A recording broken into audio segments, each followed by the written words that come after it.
제국화의 패권 합본 15일, 전쟁과 패권의 전략적 선택. 인류의 역사에서 제국은 영토 확장과 권력과 경제적 이익이 결합된 구조를 갖는다. 한 사회가 강력한 군사력과 경제력을 동시에 확보하게 되면 그 힘은 자연스럽게 외부로 향하며 주변 세계에 대한 영향력을 확대하려는 방향으로 흐르게 된다. 이 과정에서 전쟁은 우연한 충돌이라기보다 질서를 재편하고 패권을 유지하려는 의도 속에서 선택되는 전략적 행위로 이해된다. 역사 속의 제국들은 교역로를 보호하고 정치적 안정과 우위를 유지하기 위해 반복적인 선택은 체제 유지를 위한 수단이었다. 현대 국제 정치에서도 이러한 구조는 사라지지 않고 다른 형태로 지속되고 있다.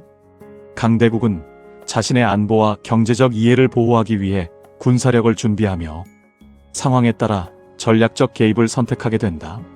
이러한 결정은 이상적 가치보다 현실적 판단과 계산에 의해 이루어지는 그 과정에서 전쟁은 하나의 정책 수단으로 자리 잡는다. 그러나 이러한 선택은 언제나 동일한 결과를 보장하지 않으며 단기적으로는 영향력을 확장하는 효과를 낳을 수 있지만 장기적으로는 막대한 비용과 함께 예측하기 어려운 결과가 되기도 한다.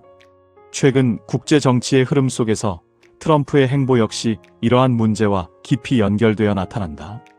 그의 정책은 미국의 이익을 중심으로 국제 질서를 재조정하려는 시도가 그렇고 동시에 기존의 동맹 구조와 질서를 흔드는 선택으로 평가되기도 한다.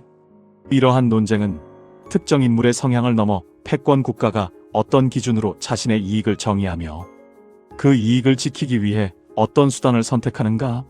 라는 근본적인 의문점을 갖는다. 이런 변형된 제국화의 문제는 힘과 책임 사이에서 발생하는 긴장 속에서 드러난다. 군사력은 질서를 유지하는 도구가 되지만 동시에 새로운 갈등을 낳는 원인이 되며 전쟁은 전략이라는 이름 아래 정당화되기도 하지만 그 결과는 인간 사회에 깊은 상처와 구조적 불안을 남긴다. 이런 변형된 제국화의 본질적인 것은 자국의 패권과 이익 창출이며 기득권을 강화 유지하는 것이고 약소국은 그런 비애적 고통을 감내해야 한다는 것이다. 제국화의 패권이 군사산업과 전쟁의 구조적 순환. 역사 속에서 전쟁은 단순한 군사 충돌을 넘어 경제 구조와 깊이 연결되어 왔다. 국가가 전쟁을 준비하게 되면 막대한 자원이 군사 분야로 집중되며 무기 생산과 군수 물자의 공급이 확대되고 국가 재정 또한 군사력 유지에 지속적으로 사용된다. 이러한 과정은 이례적 사건으로 끝나지 않고 전쟁이 시작되면 군사 물자는 빠르게 소비되며 그 소비는 다시 새로운 생산을 요구하게 된다. 이러한 구조는 현대 국가에서도 중요한 문제로 논의되고 있다. 특히 대규모 군사 산업이 형성된 사회에서는 전쟁과 군수 생산이 서로 영향을 주고받는 관계로 나타난다. 무기 생산은 기술 발전과 산업 성장에 기여하는 측면이 있지만 동시에 군사 산업의 확대는 국가 정책에 새로운 압력을 형성한다. 군사력 유지와 안보 경쟁은 지속적인 군비 확장을 요구하며 그 과정에서 경제와 정치의 관계는 점차 복잡하게 얽히게 된다. 현대 국제 정치에서 이러한 구조는 군산 복합체라는 개념으로 설명된다. 이 개념은 군대와 정치 권력 그리고 방위 산업이 서로 긴밀하게 연결되면서 군사 정책에 지속적인 영향을 미칠 수 있다는 문제를 지적한다. 이러한 경고는 미국의 대통령이었던 아이젠하워가 퇴임 연설에서 강력한 군사 체제가 국가 안보에 필요하다는 점을 강조하면서도 동시에 군사 산업의 영향력이 민주주의를 위협할 수 있다고 경고한 내용으로 널리 알려져 있다. 현대 미국 정치에서도 이러한 논의는 여전히 중요한 의미를 가진다. 최근 정치적 논쟁의 중심에 있는 트럼프의 정책과 발언 역시 군사력과 경제 전략, 그리고 국가 이익의 관계를 둘러싼 논쟁과 연결되어 있다. 어떤 이들은 강한 군사력과 산업보호 정책이 국가 이익을 지키는 현실적 선택이라고 주장하지만 다른 이들은 군사력 중심의 전략이 국제 갈등을 확대할 위험이 있다고 우려한다. 전쟁과 군사 산업의 관계를 바라볼 때 중요한 점은 군사력의 필요성을 인정하면서도 그 힘이 만들어내는 구조적 순환을 신중하게 바라보아야 한다는 데 있다. 이러한 시각은 제국화의 문제를 이해하는데 중요한 통찰을 제공한다. 제국화의 패권 3. 전략적인 현실 정치. 역사에 나타난 제국은 언제나 이상적 가치와 현실적 이익 사이에서 반복적인 선택을 이어왔다. 한 국가가 자신의 영향력을 확대하려 할 때 그 과정은 단순한 도덕적 판단만으로 결정되지 않으며 안보와 경제, 그리고 정치적 계산이 함께 작용하면서 전략적 개입이라는 선택이 형성된다. 이러한 개입은 외부 세계의 갈등을 조정하거나 동맹을 보호하기 위한 명분으로 설명되기도 하지만 그 이면에는 언제나 국가 이익을 지키려는 현실 정치의 판단이 자리하고 있다. 현대 국제 정치에서도 이러한 구조는 사라지지 않고 지속되고 있다. 강대국은 국제 질서를 유지한다는 명분 속에서 군사력을 준비하며 필요할 때 특정 지역에 개입하는 선택을 하게 된다. 이러한 행동은 때로 평화를 유지하기 위한 노력으로 이해되기도 하지만 동시에 패권을 유지하려는 전략으로 해석되기도 한다.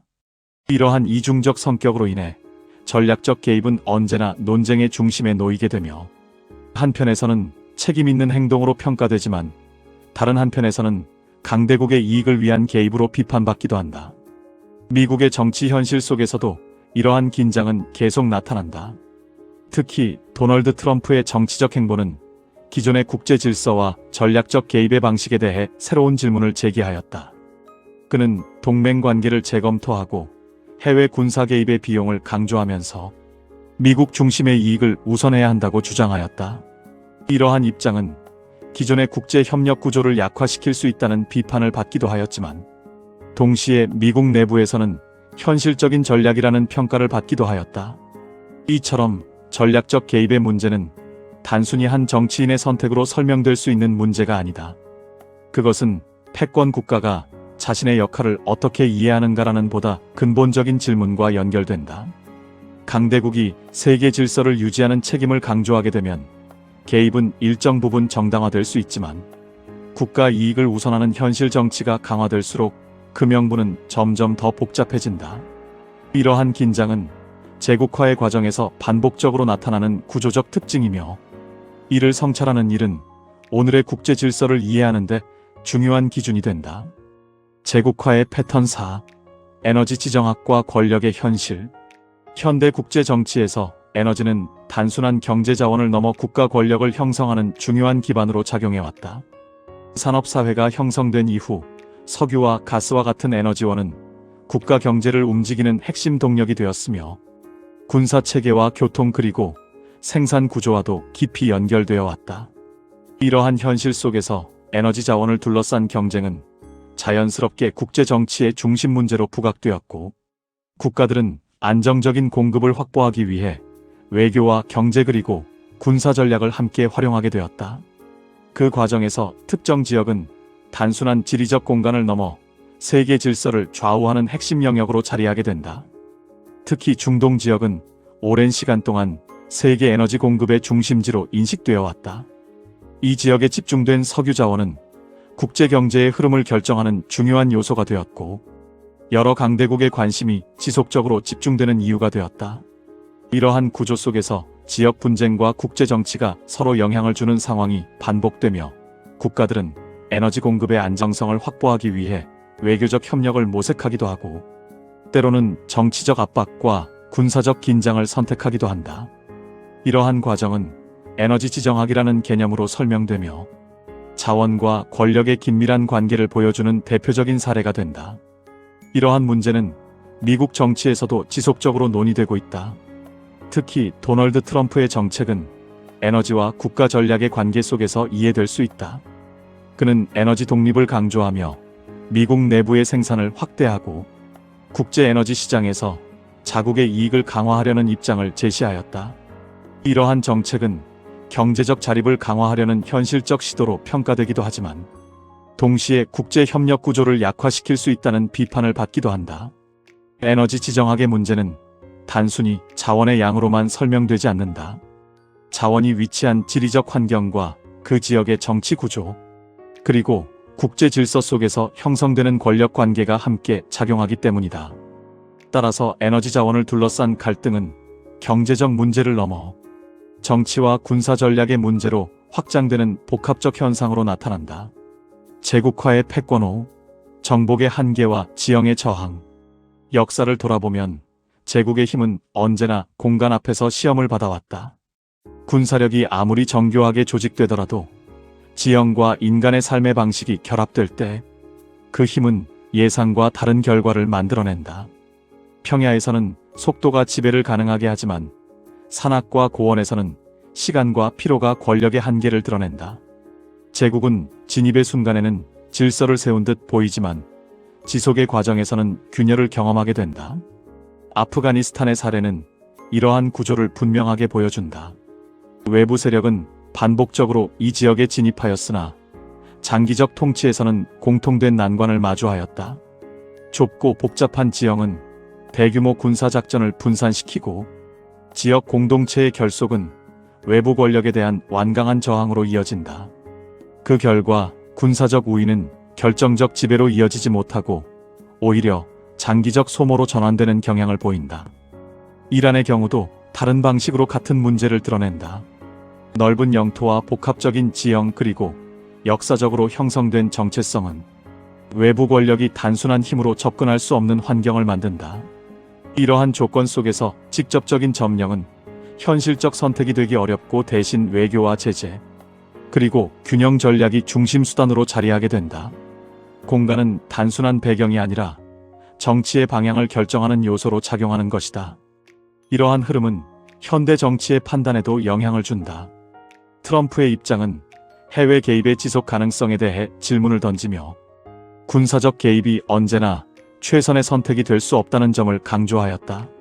이는 힘의 과시보다 비용과 한계를 계산하는 방향으로의 전환을 보여주며 제국적 사고의 균열을 드러내는 하나의 징후로 이해될 수 있다.